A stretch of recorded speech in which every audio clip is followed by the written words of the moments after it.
Sa laing bahin mga mananagat sa lungsod sa Tuburan gitagaan kinig ayuda ni Vice Governor Glenn Soco og mga board members.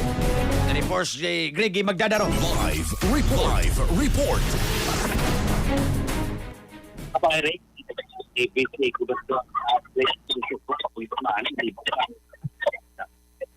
di Bukal Lawrence Lagon o Oloy Corominas ang kinikarong mga managat dari sa may barangay Utso o ginman sa barangay Putat sa lungsod sa Tuburan.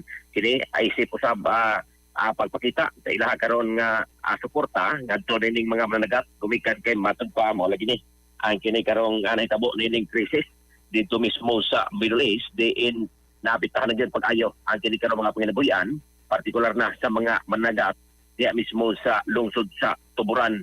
Kini gumikan kay nasuta ni Soco o yung man sa atong mga bukal nga ang kinikarong ilang pagpanagat apektado na gumikan kay ilahang ilang operasyon dito mismo sa dagat apektado na nanusab din ni karong pagsaka sa presyo sa gasolina gumikan usab din ni pareha karon nga sinati nga krisis kaya mismo sa dito mismo sa Middle East di pareha karon ni Soco nga magpadayon ang kinikarong ayuda nga ilang ipanghatag nga kining mga food packs ngadto sa mga managat di ilang gas lungsod sa Tuburan kung dili ngadto na sa mga sunod nga mga lungsod sa probinsya Sugbo sa mosunod nga mga adlaw isip usab tabang sa Legislative Department o unta probinsyal kalabot ni karong krisis nga sinati sa ato ang tagstag ka mga kaigsuunan.